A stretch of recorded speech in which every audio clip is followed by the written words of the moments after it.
Do you help with casting? Do you help with getting those A and Yes. B lists? See, that's the biggest thing because most people don't know what needs to be done when are creating films. Of do they get all a la carte or do they need to go to agencies and deal with that bullshit and God only knows whatever else? So what makes it easier? What do you do now to just make it all a la carte, Steve, so people can just do a one-stop shop with you and Right. Well, cut out again, all the other we have stuff? right. Well, we have obviously we work with the same casting director all the time.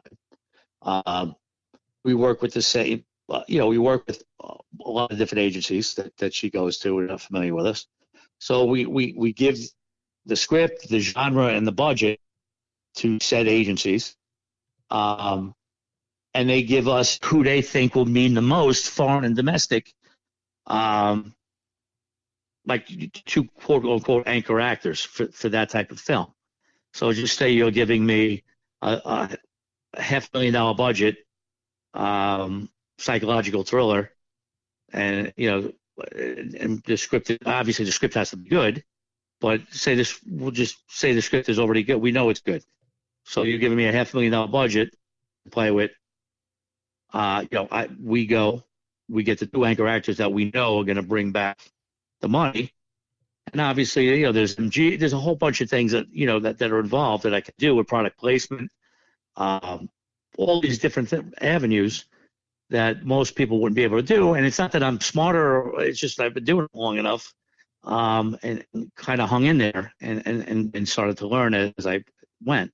So yes, it would be basically you give me the script, the budget, and the genre. I mean, again, you got to kind of be realistic with your project. You can't be blowing stuff up and blowing up the Empire State Building and then telling me you have a $125,000 budget. You know what I mean?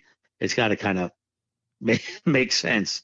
But yeah, I mean, usually you give me the script. We're always in this scenario, the script is good, and basically find out what the budget is, and then who we can get for that said budget, which will help sell the film to a studio, and who means the most, both domestic and foreign.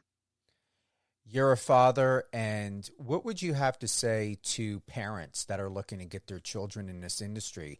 Is it something that you would encourage? Is there an age limit? What would you do as a father, and what would you recommend? It's a great question.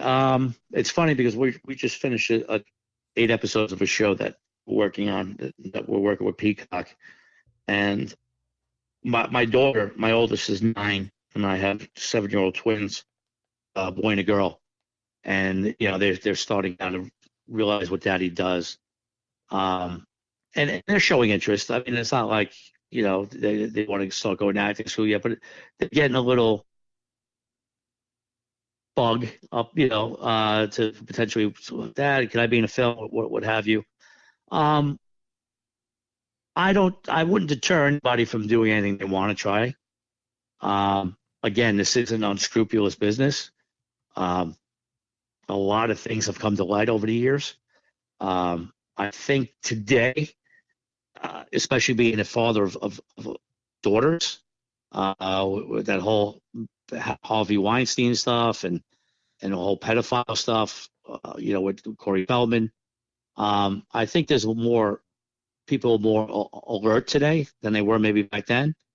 I definitely would be on top of them if they decided to move forward and they got cast in something, and I would definitely just not assume everything's okay and let them go to set and I'll pick you up in 8 hours. I would definitely stay on top of it, but I wouldn't deter anyone from doing anything. I would always say go. I was brought up in not in that mentality. I was brought up. That's not, you can't achieve that. That's a dream. You're a cop. That's what you're gonna do. That was what I was brought up on. I want more on letting them do what they want. So I wouldn't be opposed to it. I would just be, as a parent and a parent out there, I would just stay on top of them.